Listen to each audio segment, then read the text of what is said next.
Parfait. Donc, merci à tous de vous joindre ce soir pour l'atelier.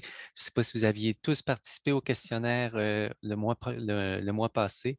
Donc, on poursuit la démarche concernant la rue Caron. L'objectif de la séance ce soir, c'est vraiment de présenter les différentes options d'aménagement et de bonification qui sont possibles sur la rue Caron, notamment un lien cyclable, afin de permettre à tout le monde d'échanger, de partager leurs idées, leurs préoccupations. Donc, on vous présente des scénarios, on veut vous entendre sur ces options afin que vous puissiez nous éclairer dans le choix puis les adaptations possibles.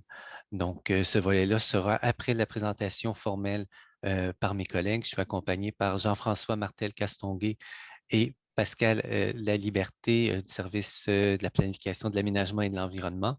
Monsieur Pierre-Luc Lachance est également avec nous, l'élu du district Saint-Roch-Saint-Sauveur. Et nous avons aussi quelques autres professionnels qui pourront répondre aux questions concernant notamment le transport et l'aménagement physique. Donc, nous sommes une trentaine de personnes.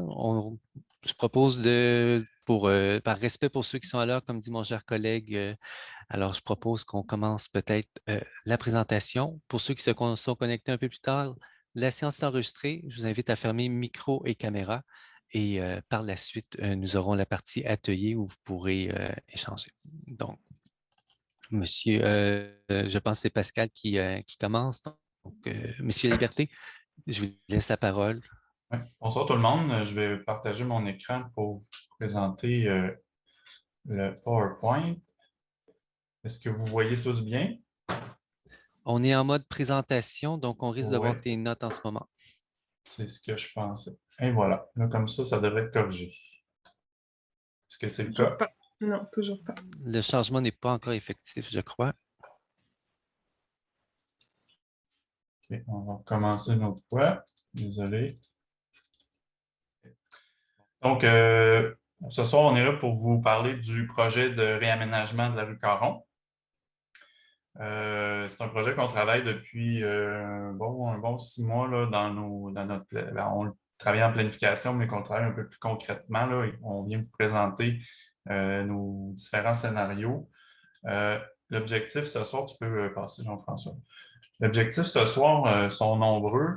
En fait, pour l'atelier d'échange, ce qu'on veut, premièrement, c'est de vous présenter le portrait des besoins qui ont été exprimés dans le questionnaire en ligne, là, qui était en ligne au début du mois d'avril et début mai.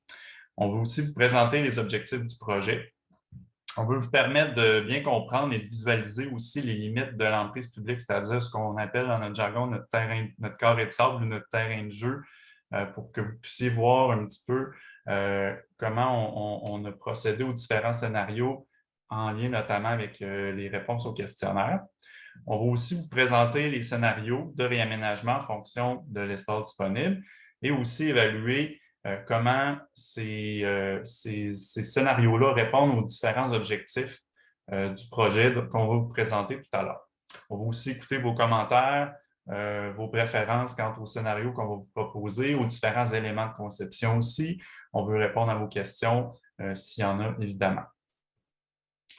Une petite mise en contexte du projet. Donc, on est actuellement, là, on va prendre un petit pas de recul pour vous expliquer un petit peu la vision de la mobilité active, qui est notre outil de planification sur lequel on travaille actuellement et dans lequel va s'insérer notamment ce projet-là. C'est un outil de planification, la vision de la mobilité active, qui va s'étendre de 2023 à 2027, qui va cibler à la fois les réseaux cyclables, piétonniers et l'intermodalité, c'est-à-dire le lien entre le transport en commun, la marche, le transport en commun et le vélo. On est en train de travailler dessus actuellement. On vise une publication cette année en 2022. Et comme je le mentionnais, il y a 3 volets, la marche, le vélo et l'intermodalité. Pourquoi cette vision-là? Prochaine diapo. Pourquoi cette vision-là? C'est pour poursuivre notre vision des déplacements à vélo qui était sur les années 2016 à 2020 et évidemment, on souhaite aller plus loin pour se doter aussi d'une vision des déplacements piétons à part. Parce que juste là, dans nos outils, étaient là, mais n'étaient pas clairement identifiés dans nos outils de planification. Donc, avec la VMA, la vision de la mobilité active, on vient remplir ce rôle-là. Aussi pour soutenir l'intermodalité avec le transport en commun, notamment avec l'arrivée du tramway. Aussi, pourquoi? C'est que quand on regarde nos différentes analyses, une analyse importante démontre vraiment que le potentiel des déplacements actifs à Québec est vraiment important.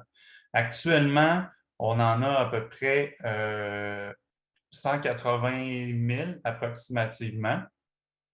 Et avec le potentiel qu'on est capable de voir dans des déplacements qu'on appelle non contraignants, donc qui sont plutôt simples à effectuer sur des courtes distances, on est capable d'aller chercher environ 268 000 déplacements de plus par rapport aux 183 qu'on vous parle.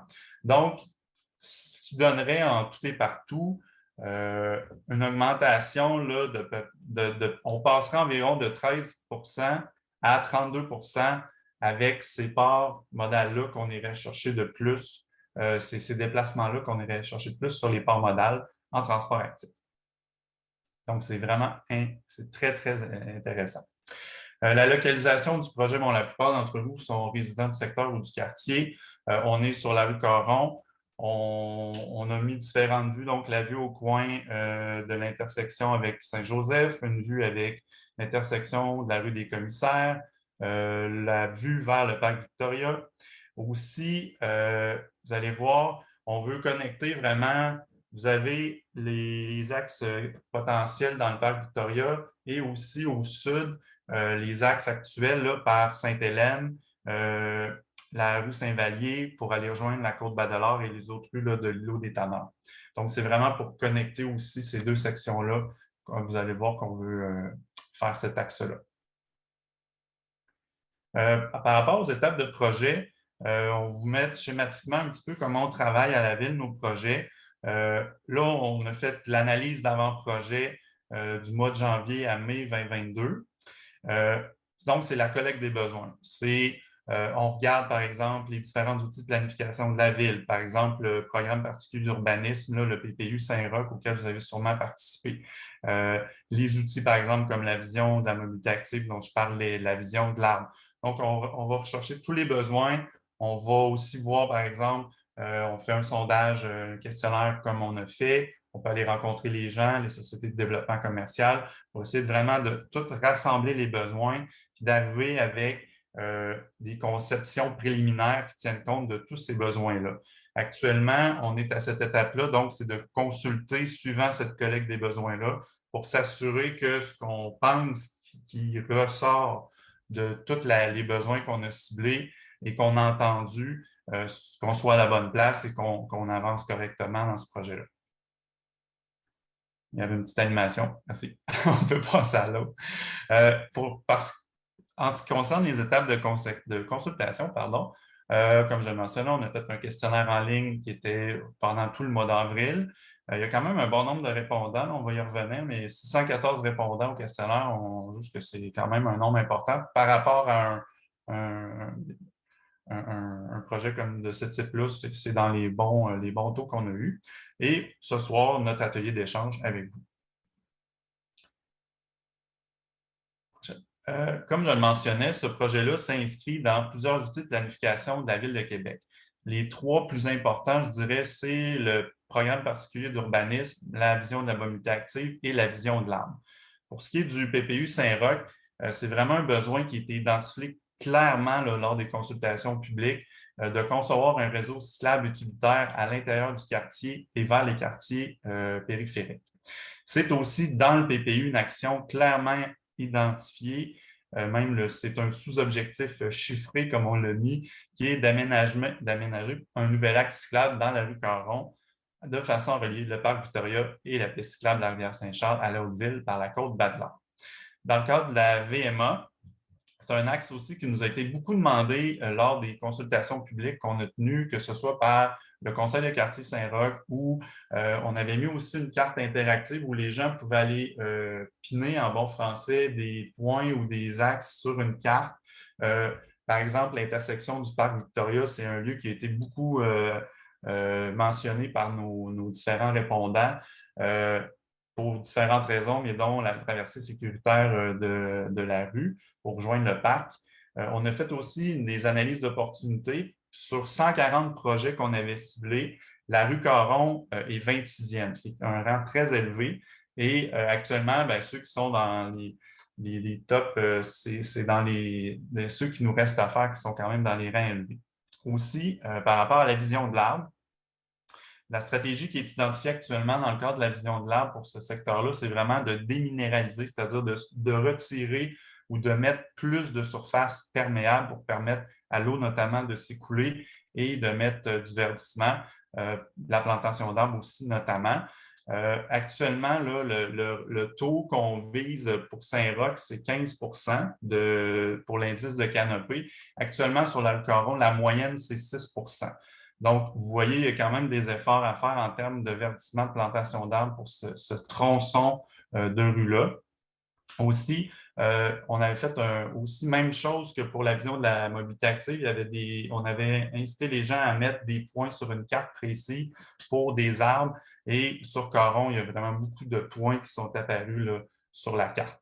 Donc, aussi, toutes ces planifications-là s'inscrivent notamment dans notre stratégie de développement durable à la Ville de Québec, dans notre plan de transition et d'action climatique aussi. C'est important de mentionner autant le rôle des transports actifs que le rôle, par exemple, du verdissement ou des arbres sur les îlots de chaleur, la gestion de l'eau de pluie, l'ombre, par exemple, pour les piétons lorsqu'ils prennent une marche. Donc, c'est vraiment un projet, je dirais, un projet ville qui est global, duquel on souhaite qu'il y ait les impacts les plus globaux possibles également. Résumé du questionnaire en ligne. On ne vous présentera pas toutes les réponses ce soir parce que ça risque d'être long. On va vous présenter vraiment les faits saillants, les réponses qu'on juge qui sont les plus intéressantes pour vous, puis pour les discussions qu'on va avoir tantôt. Donc, prochaine diapo. Donc, la date, on l'a mentionné, c'est en ligne du 7 avril au 1er mai. On vous forçait un peu, on forçait les répondants, de guillemets, à faire des choix entre différentes solutions d'aménagement. Par exemple, vous allez voir, on vous demandait par rapport au sens de circulation, par rapport au stationnement versus verdissement, plantation d'arbres. Pour être sûr de voir, comme notre terrain de jeu est relativement limité, puis on va vous demander de faire l'exercice ce soir aussi, qu'est-ce que vous voudriez prioriser par rapport à nos différents éléments de conception. En termes de distribution, on a distribué 1000 avis aux portes dans le périmètre que vous voyez présentement sur la carte. On a aussi fait des invitations ciblées à plusieurs partenaires, les écoles du secteur, les associations sportives, etc. Et on a eu quand même 614 répondants, donc 78 résidents de la rue Caron, qui est un bon nombre. Et dans les réponses, vous allez voir dans ce qui va suivre, on a été capable d'isoler les réponses des répondants des résidents du secteur. Ce qui donne comme réponse les réponses les plus intéressantes, je dirais. Vous voyez ici, comme je mentionnais, en haut, l'ensemble des répondants et en bas, les résidents de la rue.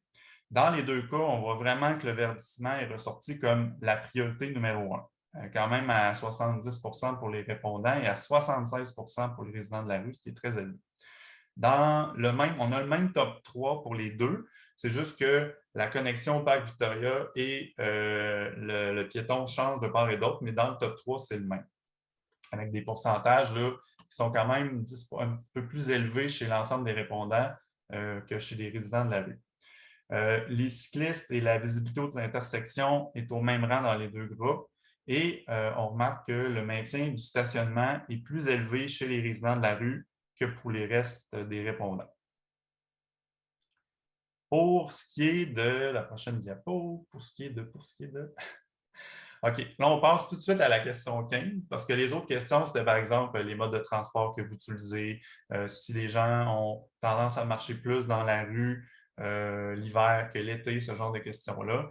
Mais nous, on voulait voir les questions qui étaient un petit peu plus, je dirais, sensibles là, par rapport aux différents choix qu'on voudrait faire s'il y a des contraintes à y avoir. Par exemple, si on met Caron à sens unique. Quand on pose la question, la majorité des répondants sont d'accord avec cette mesure-là. Donc, vous avez les points de tarte là, en vert et en bleu qui montrent l'accord. Près de la moitié des résidents sont en accord, mais le degré de désaccord est plus important que celui de l'ensemble des répondants, là, quand vous avez la pointe bleue claire et la pointe orangée. Et quand même, il y a beaucoup de sans-opinion dans les deux catégories. Ça veut dire que ou ben non, les gens ils disent ça ne me dérange pas, ou ben non, ils comprennent peut-être moins les enjeux, mais c'est quand même important, puis il faut le mentionner qu'il y a un bon niveau de sans-opinion dans cette catégorie de réponse-là. Prochaine diapo. Aussi, bon, je parlais de faire un choix. On posait la question perte de stationnement sur rue si on offre plus d'espace aux verdissement et aux piétons. Vraiment, autant ou par rapport aux résidents de la rue qu'à l'ensemble des répondants, c'est très fort. L'accord est très fort. 2 tiers des répondants sont en accord, des résidents de la rue sont en accord avec cette mesure-là, mais on remarque par rapport à l'ensemble des répondants que l'aiguille bouge un petit peu plus en termes de désaccord.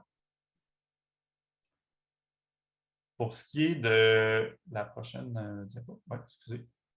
Aussi, si par exemple on apportait des modifications ou des restrictions aux règles de stationnement, même chose. La majorité des répondants sont en accord avec la mesure. C'est la même chose pour les résidents de la rue. Par contre, comme pour la modification du sens de circulation, l'aiguille bouge un petit peu plus dans le niveau de désaccord du côté des résidents de la rue. Et la même chose, on a quand même un bon nombre aussi de sans-opinion répondants. Donc, on juge peut-être que c'est quelque chose qui les accrochait moins en termes de réponse. Donc, en résumé, le verdissement dans ce qu'on remarque du questionnaire en ligne, c'est vraiment la priorité. Ce qu'on voit aussi par rapport aux différents modes de transport, puis au partage de la rue, qui étaient d'autres réponses, les gens souhaitaient un meilleur partage de l'espace public. Par exemple, aussi un apaisement de la circulation, une réduction de la vitesse, ce genre de mesures-là aussi, ça ressortait bien. On le voit aussi, la traversée du parc Victoria, c'est vraiment un élément clé du projet, c'est ressorti très fort. Même quand on disait prioriser 3 éléments, le parc Victoria sortait fort aussi. Dans l'ensemble, on peut dire que les mesures qu'on dirait plus contraignantes pour l'automobile sont quand même bien accueillies par les répondants, mais le niveau de désaccord est un petit peu plus fort du niveau par rapport aux résidents de la rue, mais quand même, la majorité semble en accord avec les différentes mesures qu'on mettrait en place. Le projet maintenant.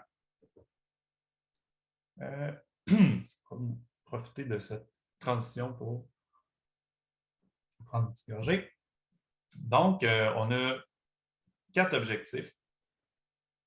On souhaite, puis qui sont en cohérence avec les outils de planification de la ville qu'on vous montrait tantôt, qui sont aussi inspirés qui sont, j'allais dire, je cherche mon mot, qui sont calqués un peu sur les sondages, les besoins qu'on est allé chercher, sur aussi tout l'exercice du PPU qui avait été fait, parce qu'il y avait quand même beaucoup d'éléments qui ciblaient cet axe-là.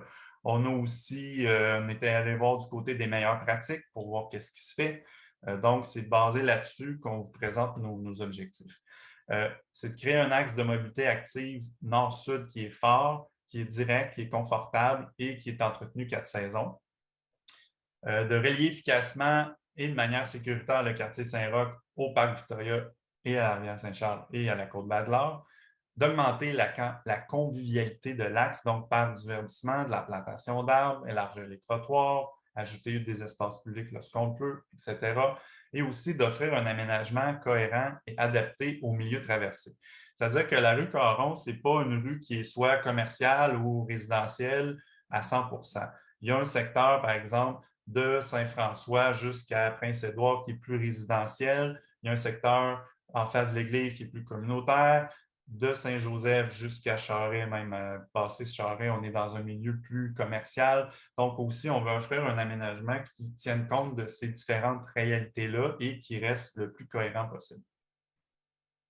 Les objectifs de conception, bien, vous allez voir, ressemblent beaucoup à nos objectifs de projet, mais retenez-les bien parce que vous allez voir, à la fin, quand on va vous présenter nos différents scénarios, on a des tableaux comparatifs dans lesquels on reprend ces éléments-là et on coche s'ils sont comblés ou non.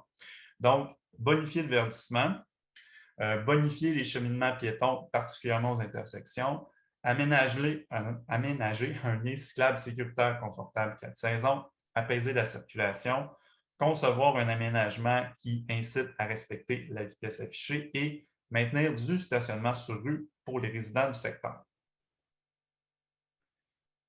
La situation actuelle, la rue Caron, pour ceux qui le connaissent, on va quand même l'aborder. Bon, comme je mentionnais, c'est une rue qui comporte trois grandes vocations, résidentielle, commerciale, communautaire. Actuellement, c'est une rue à 30 km/h dans les deux directions. Le débit, donc le nombre de voitures par jour qui circulent, est environ entre 2700 et 3000 véhicules par jour. Pour une rue de ce type-là, c'est quand même correct. Stationnement sur rue des deux côtés. On est en zone réglementée, là, la zone numéro 14. Actuellement, on a, dans la zone au complet, on a 480 cases avec 700 vignettes de distribuées, donc c'est quand même important comme comparaison. On va faire aussi des analyses sur le taux d'occupation, là, c'est actuellement en cours. Et il y a deux petites zones de parcomètre là, du côté est entre Saint-François et Saint-Joseph et entre Notre-Dame-des-Anges et Charest. Je pense qu'au total, on parle de 8 eurodateurs qui sont installés là. Pour ce qui est des parts modales, donc les parts modales, c'est l'utilisation des différents modes de transport et le taux de motorisation, ça, c'est le nombre de véhicules par ménage. Pour ce qui est des parts modales dans le sous-secteur Basse-Ville, là, qui couvre vraiment à peu près la même zone que la zone de stationnement numéro 14, là, à peu de choses près, on voit vraiment entre 2011 et 2017 les mouvements, là, les pourcentages pour les trois modes principaux, en fait les quatre. On voit là qu'il y a quand même une baisse. On était à 52 en 2011 pour le taux. On est rendu à 45 ça a diminué. Pour le transport en commun, on est à 13 et en 2000, pardon, on était à 13 en 2011, on est à 12 en 2017, ce qui est quand même stable. Et on a quand même une hausse importante. Ça, puis les premiers que je vous montre, c'est pour les résidents du quartier. Là, je ne l'avais pas mentionné, mais c'était écrit. On est passé de 33 à 41 pour les modes actifs, donc marche et vélo dans le secteur. Pour les usagers qui viennent dans le quartier, donc on constate quand même les mêmes tendances, c'est-à-dire une tendance à la baisse pour l'auto.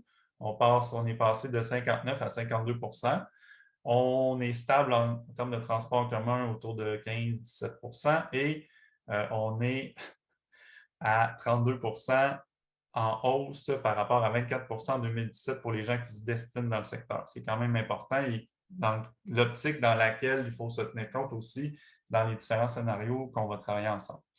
Pour le nombre de ménages, les voitures, le taux de motorisation est quand même fait par rapport au reste de la ville. Là. Pour la zone de stationnement CATA, non, ça c'est la zone de l'enquête origine-destination, le tableau en bas. On est à 0,5, donc une demi-voiture par ménage, donc une voiture pour deux ménages. Puis à la ville, dans l'ensemble de la ville, on est à 1,28. Puis même plus on va vers la périphérie, plus ça augmente. Donc, on est quand même bas, puis ça aussi, on va tenir compte dans nos statistiques. Aussi, on avait posé la question dans le sondage des abonnés à Communauto. Il y a quand même 20 des répondants qui sont abonnés à Communauto, qui n'ont pas de voiture. Donc, ça aussi, ça fait partie de nos différents besoins qu'on a ciblés. Donc, voici venu le temps de vous présenter nos scénarios.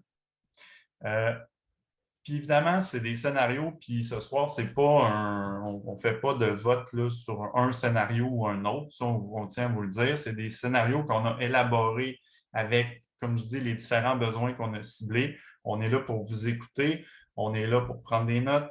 Il n'y a pas, demain matin, on ne décidera pas de faire le 1 parce que les gens ont trouvé le 1 meilleur que l'autre. On veut vraiment aller chercher toutes vos préoccupations puis vos goûts aussi, ce que vous aimez le plus, ce que vous aimez moins dans nos différents scénarios, pour qu'on puisse arriver avec une conception qui tienne compte de tout ça. Donc, on voulait vous le mentionner.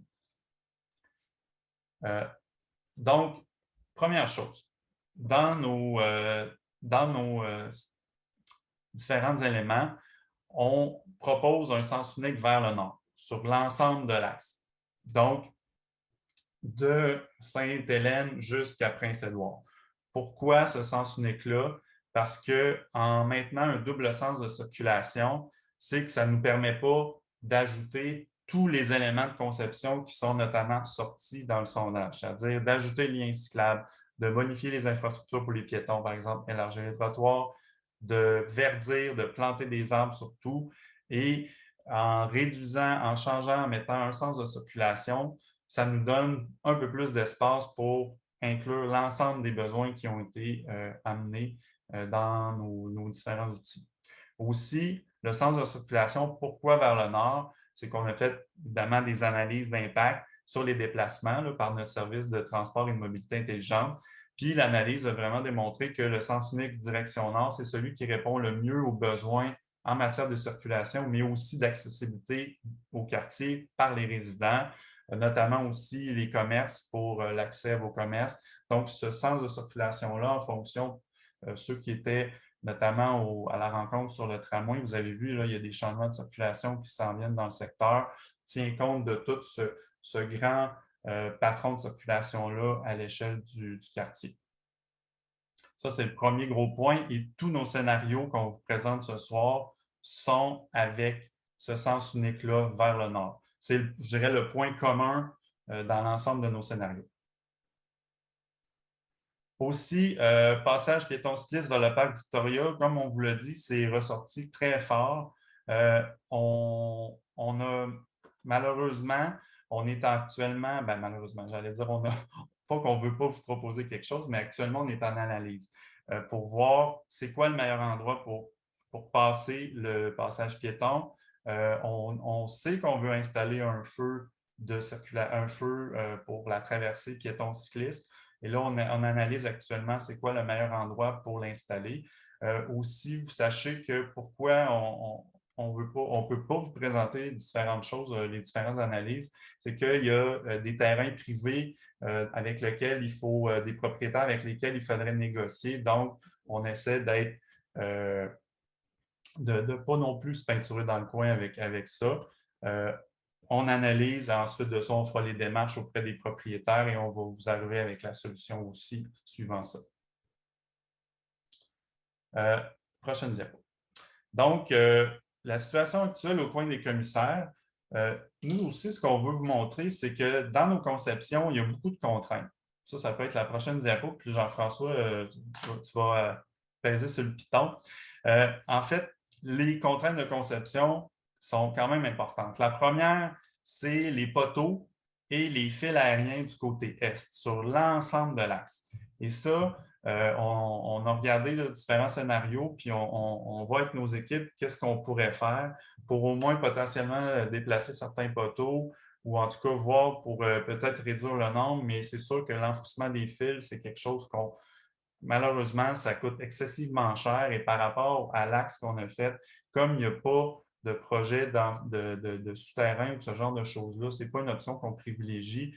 Donc, ça, c'est une des premières contraintes qu'on a ici, c'est les fils qui sont là et qui vont peut-être être déplacés un petit peu, mais qui vont rester à cet endroit-là. L'autre contrainte qu'on a aussi, vous êtes peut-être déjà enfargé dans une des escaliers nombreux, surtout du côté nord sur le Coron. On en décompte une vingtaine, soit à une marche, à deux marches. Là, celle-là du coin là, qui est au coin. Donc, ça aussi, c'est une autre contrainte, par exemple, quand on arrive pour déneiger ou pour voir la largeur des trottoirs qu'on va faire. Donc, il faut en tenir compte aussi et c'est une contrainte. Autre contrainte également, la largeur de l'emprise. On a une rue selon différents secteurs dont l'emprise est quand même assez large. Par exemple, ça tourne autour de 14-15 mètres. Dans d'autres secteurs, on est plus autour de 12-13 mètres. Donc, ça aussi, ça a une influence sur qu'est-ce qu'on est capable de rentrer dans notre terrain de jeu, notre carré de sable, comme je le mentionnais tantôt. Notre autre contrainte aussi, c'est le nombre d'intersections et les entrées charretières. Il y a de nombreuses intersections. Les tronçons sont très courts aussi. Donc, dans les solutions, les scénarios qu'on a travaillés, il a fallu tenir compte aussi de ça. Le nombre d'intersections, ça fait beaucoup d'arrêts, départs, notamment pour les cyclistes. Ça fait aussi des zones pour les piétons. qu'il faut traiter aussi d'une bonne manière, par exemple avec des saillies, vous allez le voir. Donc, ça aussi, c'est une contrainte importante dans notre projet. Vous avez un petit tableau qui résume tout ça. Bon, ça aussi, on a travaillé sur un scénario qu'on a appelé le scénario 0, qui est un scénario où on conserverait les deux côtés de stationnement et, par exemple, on viendrait mettre des saillies et des arbres aux intersections. Ce scénario-là, on ne l'a pas retenu parce que avec les objectifs de conception qu'on vous a présentés tout à l'heure, celui-là, puis vous allez le voir dans le tableau tantôt, ne cochait pas bien tous nos objectifs de conception. On ne pouvait pas planter beaucoup d'arbres, on ne pouvait pas verdir, on ne pouvait pas élargir beaucoup les trottoirs. L'aménagement cyclable qui était proposé quand même était de base. C'est quelque chose, on a fait un sondage cette année avec Léger Marketing pour connaître les niveaux de confort de nos cyclistes de différents types pour voir, bien, selon tel type, rouleriez-vous là avec des enfants ou enverriez-vous vos enfants rouler seuls? Ce genre d'aménagement-là, ben, je ne pense pas qu'il cote très fort non plus. Donc, ce scénario-là, on l'a regardé, on a fait, puis on s'est dit, bon, on va pas aller plus loin que juste vous dire qu'on l'a regardé, mais qu'avec nos critères, il cotait pas fort, comme on dit en bon français. Pour ce qui est des prochains scénarios, là, on arrive au cœur de la présentation. Ça, c'est le coin des commissaires. Donc, vous allez voir, grâce à la magie, non pas de Disney, mais de nos super dessinateurs, on vous a fait des simulations. Puis encore une fois, je le répète, les simulations, c'est pas tout à fait à l'échelle. Ben, on essaye le plus possible, mais il peut y avoir quelques modifications. Les scénarios qu'on vous propose ce soir, ce n'est pas des trucs coulés dans le béton. On veut vous écouter sur les différents éléments, ce que vous aimez moins, les choses que vous voudriez voir prioriser. Donc, ça va vous donner, pour vous donner une idée globale, quand on rentre tous les différents éléments de conception, ce à quoi ça peut ressembler. Donc, premier scénario, le 1A qu'on appelle, qui est au coin des commissaires. Donc, ici, ce qu'on a, on va partir de l'est, tiens, puis on va s'en aller vers l'ouest. Donc, avec un super crayon pour vous identifier ce que je vais vous dire. On va partir de l'ouest, Jean-François? OK, c'est bon. Donc, OK, de l'est, c'est bon. Donc, on a une bonification du trottoir. Donc, on uniformise, on élargit un petit peu. On vient mettre une piste cyclable surélevée et une zone tampon pour permettre l'ouverture des portières sans accrocher les cyclistes. On vient mettre une saillie végétalisée aussi aux différentes intersections où on peut. Et par contre, comme on a des sens uniques à quelques endroits qui changent, qui ne sont pas dans l'autre côté, ça pourrait être soit un arbre ou quand c'est du bon côté ou une saillie végétalisée pour l'autre côté pour ne pas nuire à la visibilité du cycliste qui roule sur cette piste-là. On a du stationnement du côté est. On en conserve. Voie de circulation au centre. Et du côté ouest, on vient mettre une bande à contresens assez large avec une zone tampon également sur rue et une banquette végétalisée où on vient planter des arbres et un trottoir sur l'ensemble de l'axe. Vous avez également les petits bateaux pavés qu'on est venu représenter. Donc, ça donne quelque chose qui est verdi, qui vient tenir compte de l'ensemble des besoins et qui est évidemment dans ce qu'on se fait, ceux qui ont vu nos différents projets aussi en cohérence avec les autres projets cyclables qu'on a actuellement en cours. Pour ce qui est du 1B, on change un peu le concept de côté.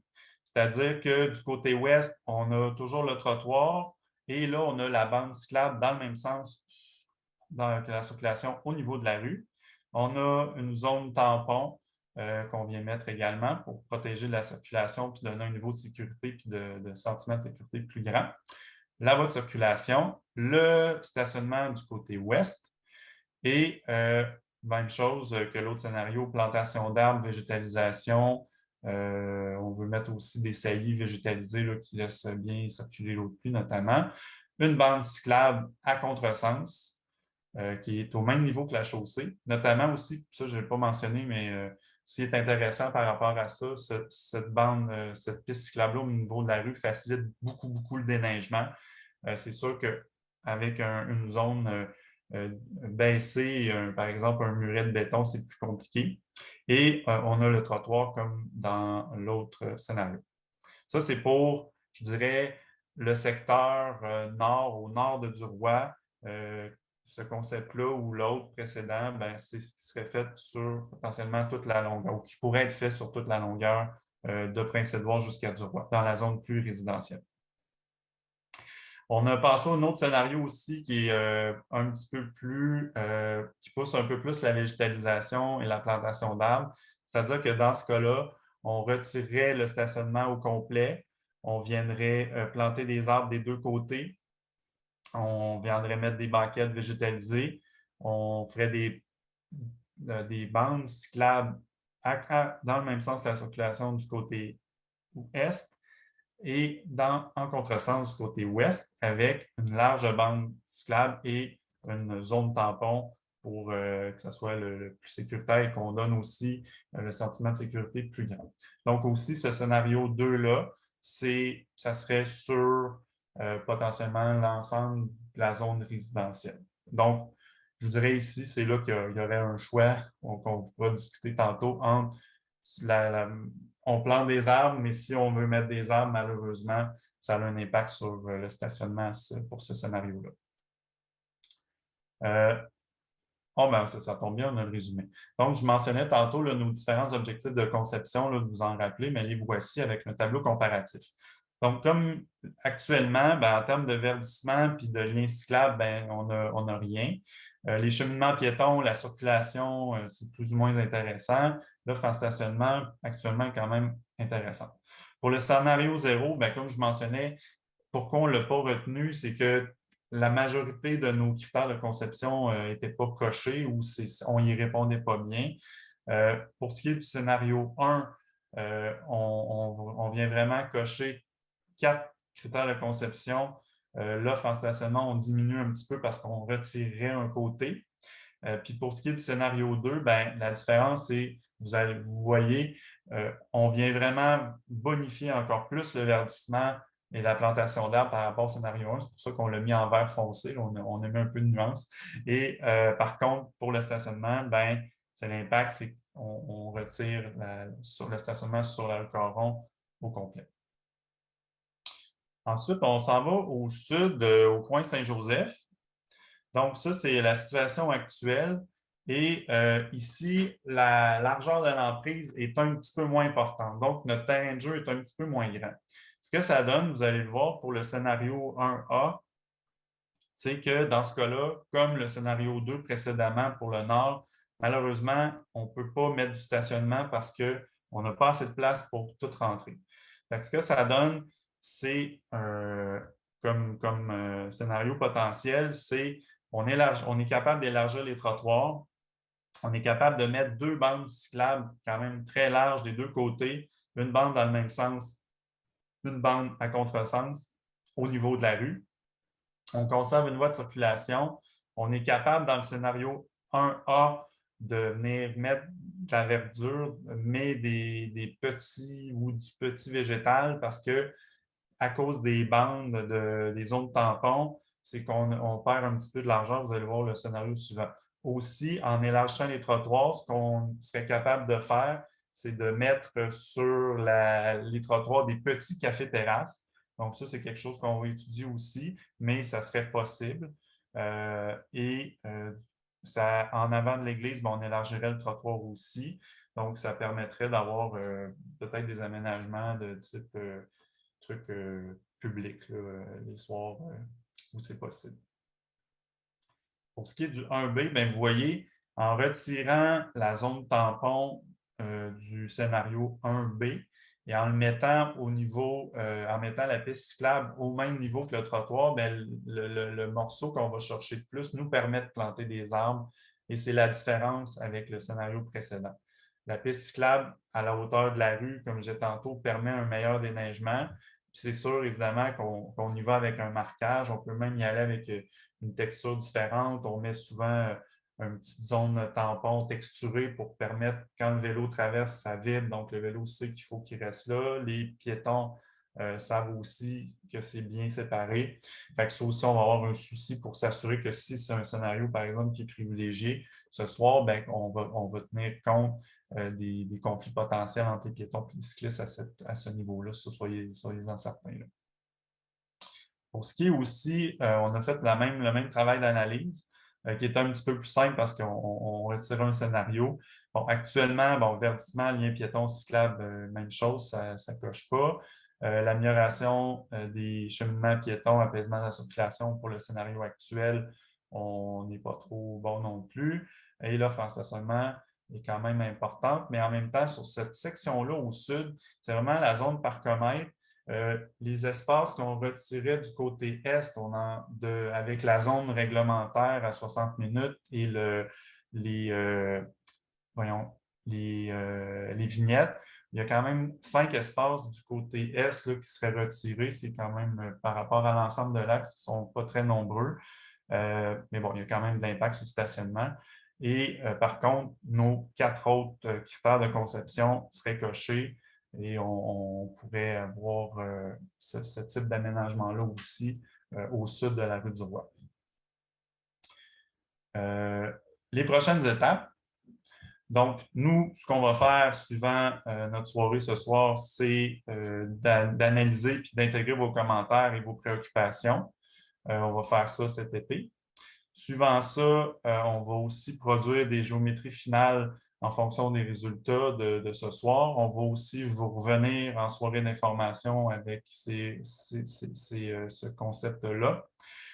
Aussi, en septembre, c'est ça, je vais trop vite, je saute un point.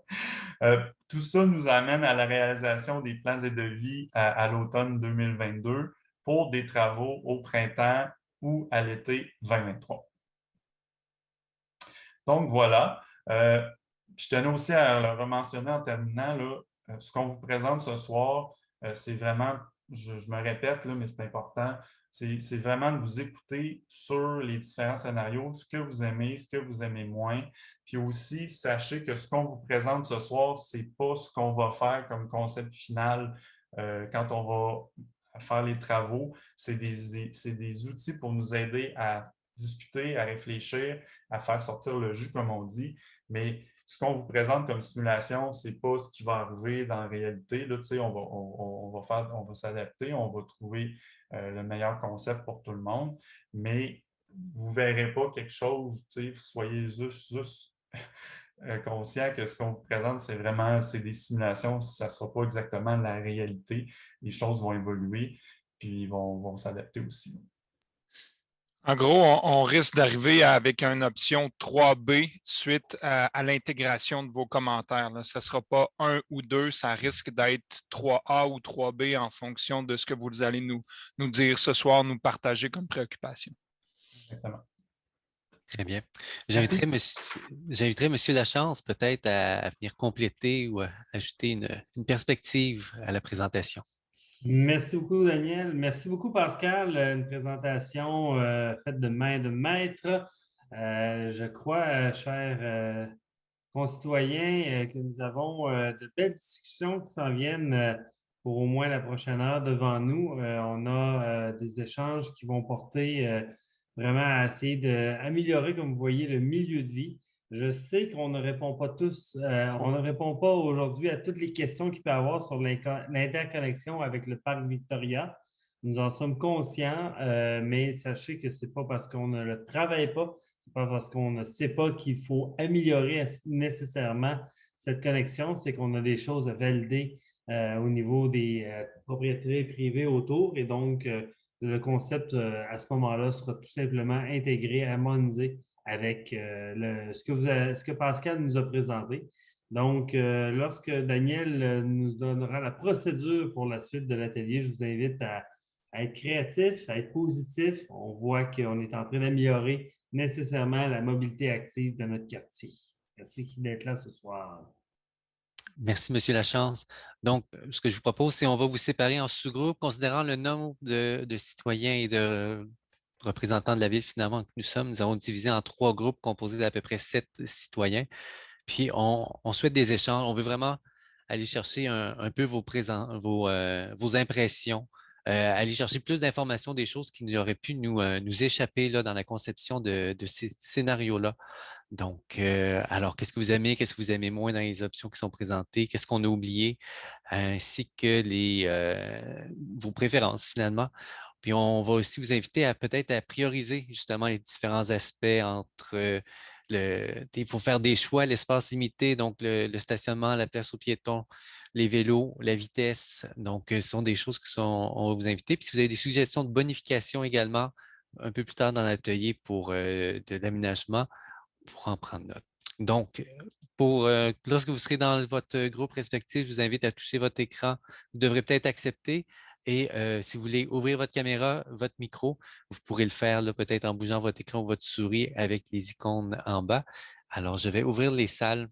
Je commencerai avec le groupe de ma collègue Hélène. Est-ce que vous aviez un ou une porte-parole pour faire un petit topo là, des échanges de votre côté afin qu'on puisse savoir un petit peu dans les 3 tables, dans les 3 groupes, c'est quoi la réaction aux différents scénarios? Oui, j'inviterai Mme Élisa Gouin, qui est volontaire pour apporter tout ce qui a été dit. On a des bonnes idées, je pourrais compléter là, au besoin, mais je laisse Mme Gouin. OK, parfait. Rapidement, je pense que dans notre groupe, il y avait une réception assez positive des scénarios. Les inquiétudes qui ont été soulevées par certaines personnes présentes, c'était toute la circulation au niveau du quartier résidentiel qui est entre la Falaise et Saint-Vallier. Il y avait des inquiétudes à ce niveau-là par rapport au sens unique, puis par rapport aux nouvelles terrasses, puis aussi aux nouvelles terrasses potentielles, là, puis une espèce d'appel à être consciente des impacts sur nos vies quotidiennes du retrait potentiel des stationnements. Sinon, je pense que dans le reste du groupe, il y avait vraiment une ouverture par rapport au retrait des stationnements au sens unique vers le nord pour le reste de Caron. Ça a été perçu très positivement. On a beaucoup discuté, on a discuté entre autres de la configuration. Là, j'ai fait un croquis. Je suis un peu gênée de montrer ça, mais on a discuté de la configuration dans la portion résidentielle de Caron. En amenant l'idée d'avoir vraiment d'avoir vraiment les pistes cyclables à côté des trottoirs, puis avec des arbres qui les distinguent de la voie de circulation. Puis il y a par ailleurs un voisin de Caron qui soulignait que sur les pistes cyclables, il y a des vélos, oui, mais il y a aussi des quadriporteurs tandem, des grosses roues que le monde est debout dessus, puis toutes sortes de choses qui font partie de notre quartier puis qu'il faut considérer. Tu sais, c'était pas dans une perspective de on veut pas les voir là. Au contraire, c'est juste ils vont être là, donc pensons-y d'office. Et ensuite, les discussions ont porté sur la largeur de chaussée minimale pour faire ce scénario-là. Et on a conclu par le fait que peut-être que la ville pourrait se doter de déneigeuses et de camions de pompiers de plus petite taille. J'ai sûrement oublié des choses. Madame Rio, vous pouvez compléter. Moi, je reviendrai sur... vous aviez brainstormé avec des amis un soir et je trouve que vous avez vraiment une bonne idée de faire comme une analyse, une enquête des panneaux d'interdiction de stationnement dans les rues avoisinantes pour voir est-ce que ce sont des panneaux conformes pour essayer justement d'aller récupérer des places de stationnement, peut-être.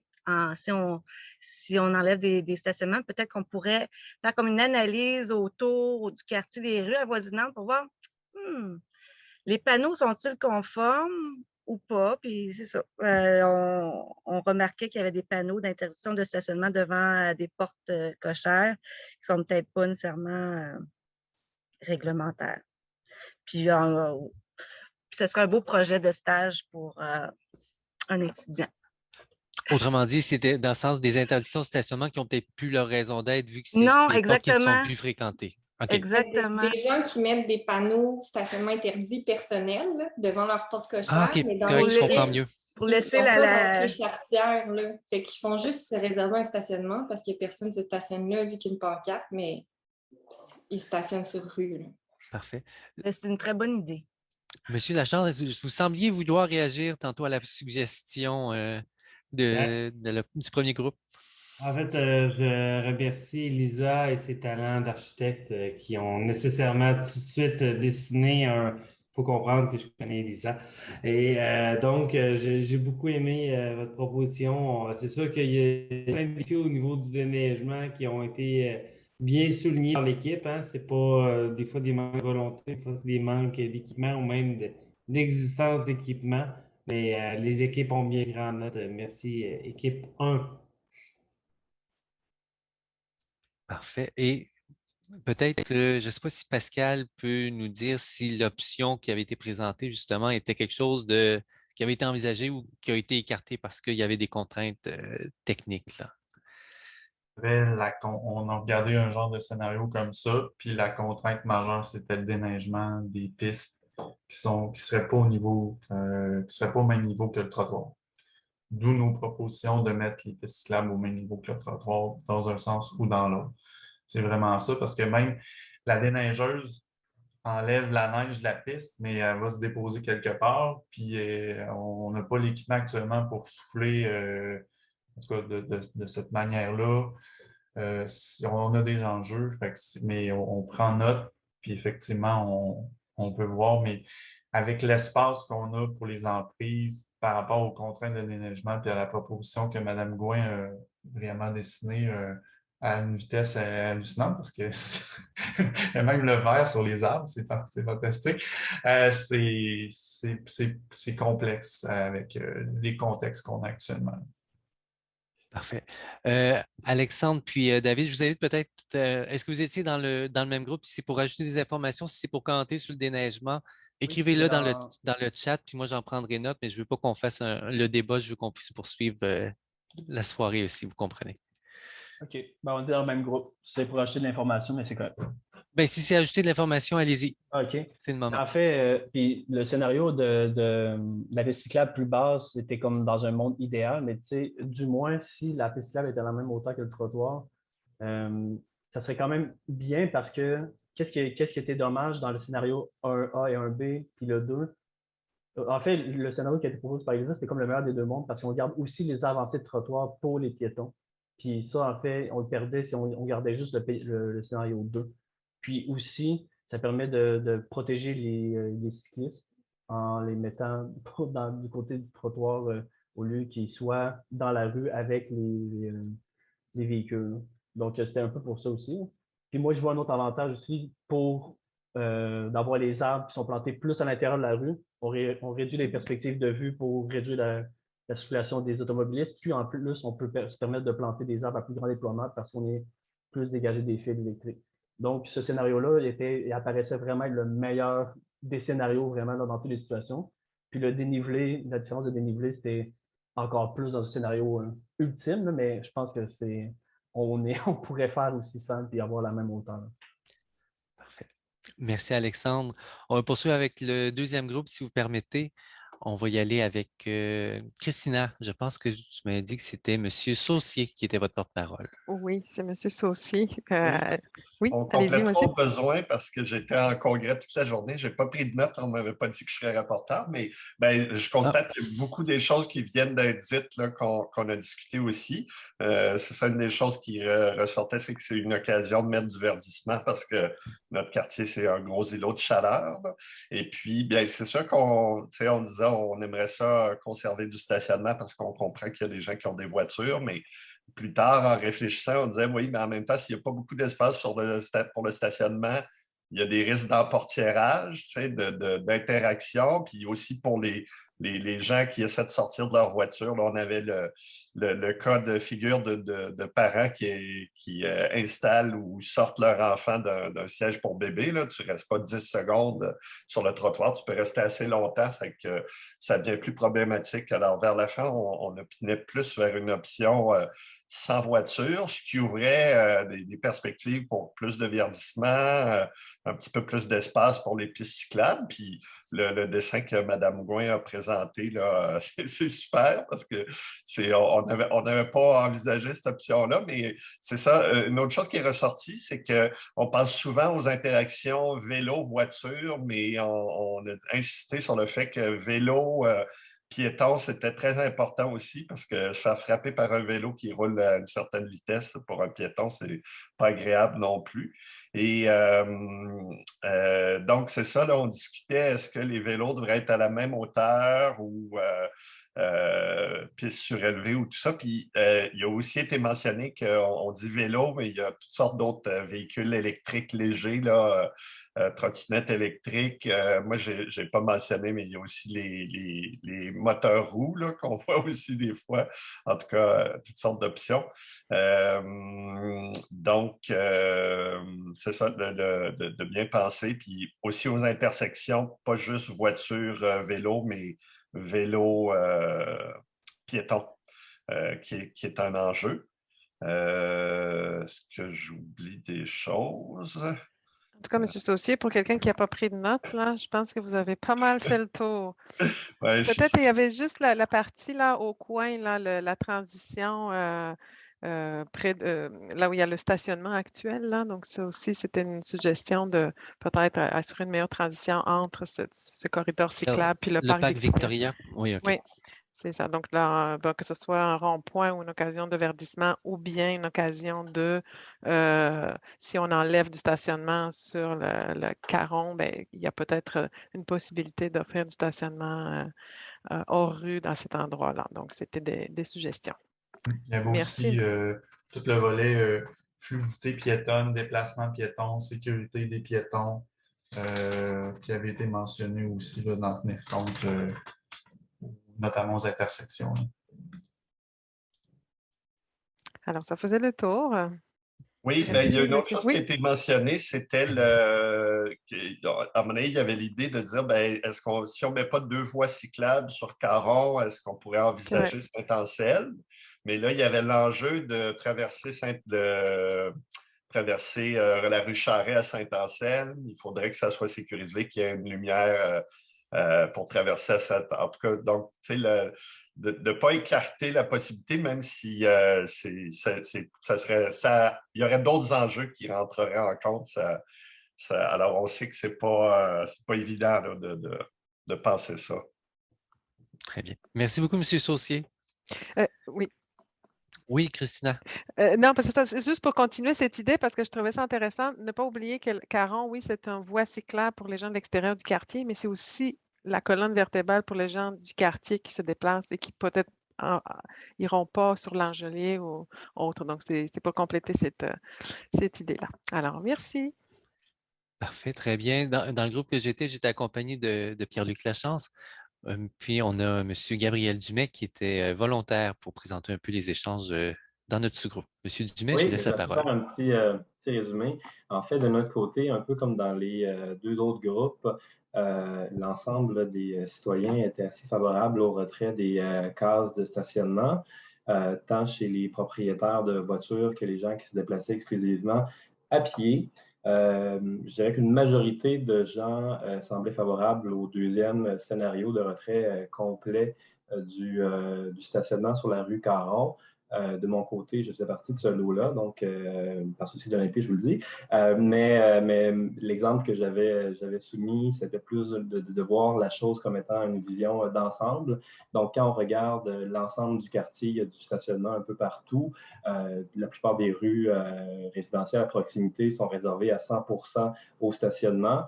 Donc, d'arriver avec un compromis sur Caron que l'on souhaite comme un axe fort de mobilité, c'est peut-être une occasion manquée. Moi, c'est comme ça que je l'avais exprimé tout à l'heure, parce que le reste du quartier ne sera pas un compromis. Ça va rester du 100% auto. Donc, moi, personnellement, j'y voyais une belle occasion. Puis je pense que ça rejoignait quand même plusieurs commentaires qu'on a vus dans notre groupe.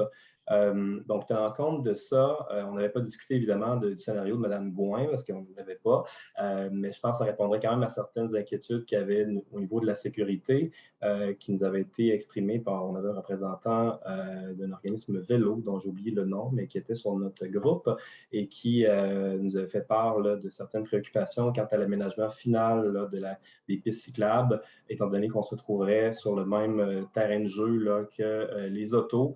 Donc, est-ce que ça peut être des ajouts qui sont faits en termes de signalisation, des bollards, peu importe, là, mais il semblait y avoir une préoccupation de ce côté-là. On a également eu des commentaires quant à l'hygiène, étant donné que, à tout le moins selon certains citoyens, c'est un secteur où c'est un problème là, au niveau des poubelles, au niveau de l'hygiène du secteur. Donc, d'avoir une préoccupation par rapport à ça également. Et on a eu des commentaires quant à l'aménagement du secteur du parvis de l'église. Donc, on a discuté en groupe un peu des différentes possibilités d'aménagement avec du mobilier, d'aménagement avec peut-être plus de verdure. Donc, il y a des choses qui ont été soumises parce que certains trouvaient là, que les photographies qui nous avaient été présentées étaient un peu, je ne dirais pas vides, mais c'est-à-dire qu'il y aurait peut-être place à amélioration. Ensuite, pour revenir sur les stationnements, je m'avais pris une note également parce qu'il y a certaines personnes qui avaient mentionné qu'ils pouvaient avoir des inquiétudes par rapport au stationnement et avaient soumis des idées qui, somme toute intéressantes là, par rapport aux mesures de compensation. Il y en avait 2 notamment qui avaient été soumises dans notre groupe. Donc, d'abord, de revoir la signalisation au niveau du stationnement dans les rues à proximité. Donc, de possiblement faire comme dans d'autres quartiers centraux, notamment à Hauteville, où on a des stationnements qui sont réservés uniquement aux citoyens, mais également pendant la période de ce que nous, on peut exprimer comme étant le 4 à 7, là, parce qu'on nous a fait remarquer que les soirs et souvent le jeudi, vendredi, samedi, ça peut devenir très difficile pour les citoyens de se stationner dans le secteur en raison de la présence de personnes de l'extérieur qui viennent prendre nos stationnements. Donc, peut-être qu'en réservant des stationnements aux citoyens hors des heures de... Parce que je crois en ce moment que ça se termine Je crois que ça se termine en tout cas en journée, là, mais ça serait peut-être une alternative là, qui avait été soumise de notre côté. C'est quelqu'un qui n'est pas concerné par le projet. Et l'autre alternative qui avait été envisagée, c'était peut-être de réserver justement le stationnement qui se retrouve à l'extrémité de Caron pour en faire un stationnement qui serait à l'usage des citoyens. On nous a parlé également là, de la problématique l'hiver, donc en ayant un stationnement qui est réservé aux gens du quartier, ça serait peut-être plus facile un peu là, de ménager cette rue-là en 100% verdure. Très bien, merci. Puis il y avait une autre question, puis peut-être que justement Pascal pourra nous répondre. C'était à savoir si, OK, il y a des gonflements aux intersections du côté de Caron, mais est-ce qu'il va y avoir des gonflements aussi sur les autres rues transversales, sur des espaces qui ne seront pas nécessairement utilisés pour le stationnement automobile, là? Donc, est-ce que le projet en prévoyait aussi? On avait juste des vues de profil, là, mais on n'avait pas de plan qui nous l'illustrait. C'est une excellente question. En fait, je crois, parce qu'il y a des sens uniques dans les perpendiculaires par rapport au sens unique qu'on proposerait direction nord, on va voir si c'est possible dans certains coins, mais pour des enjeux d'espace et de visibilité, je ne pense pas que ça soit possible de le faire à grande échelle, si on peut dire, mais on peut le regarder, là. Mais de mémoire, je pense que c'était vraiment ça, parce que les automobiles avec le virage, c'était plus compliqué. Si par exemple, si on faisait ça au coin des commissaires ou même ailleurs, mais on va le regarder, on va noter. Puis l'objectif, c'est d'améliorer la sécurité des piétons aux intersections. C'est dans nos objectifs de conception. Fait que c'est sûr qu'après, on ne voulait pas non plus pousser nos concepts trop loin pour ce soir, mais avec ce que vous nous dites comme info, on prend tout ça, puis quand on va retourner à la table à dessin pour avancer le concept, on va tenir ça en compte. Ça faisait un peu le tour de notre côté. Pascal, peut-être, veux-tu nous revenir un petit peu avec l'échéancier, les prochaines étapes? Puis par la suite, on laissera la parole à M. Lachance pour lever l'Assemblée. Oui, avec plaisir. En fait, je vais essayer de le faire sans diapo. Donc, ce soir, c'était la consultation publique, l'atelier d'échange. On prend tous vos commentaires en compte. Cet été, on retourne avec les équipes, on va sur notre table à dessin pour avancer. Mais voilà, pour avancer un concept, les géométries finales, comme on appelle dans notre jargon. Donc là, on prend les coupes et on met en plan. Ensuite de ça, on va vous présenter ça en septembre en soirée d'information. Donc, on va vous revenir. Là, normalement, on a les courriels de tous les participants ce soir. Et on s'en va en plan de vie cet automne pour rentrer dans les processus habituels de la ville. Et ensuite de ça, on veut aller en travaux au printemps ou à l'été 2023. Voilà. Merci. J'aurais pu le faire sans le diapo. J'en doute pas, c'est pour les visuels parmi nous que je Non, le t'as fais. raison. Moi, c'est le gars le plus visuel du monde. Merci, M. Laliberté. Mais ça met un peu fin à notre assemblée. Je laisse la parole à M. Pierre-Luc Lachance. Alors, merci à toutes et à tous d'avoir participé avec autant d'entrain, d'énergie, de créativité à cette soirée d'échange. Tous les commentaires ont été notés. Pour connaître l'excellence de notre équipe, sachez qu'ils feront un maximum pour trouver des meilleures solutions possibles pour améliorer la sécurité, la qualité, le verdissement de notre milieu de vie. Merci particulier aux équipes de soutien qui étaient présentes. Je pense à Serguier, il y a Annie Dufour aussi qui était là, entre autres. Et un merci, grand merci, bien entendu, à toute l'équipe de l'interaction citoyenne, Hélène, Christina, Daniel. Je pense que j'oublie qui, Daniel, là? C'est parfait. C'est parfait, Il je était vais trois.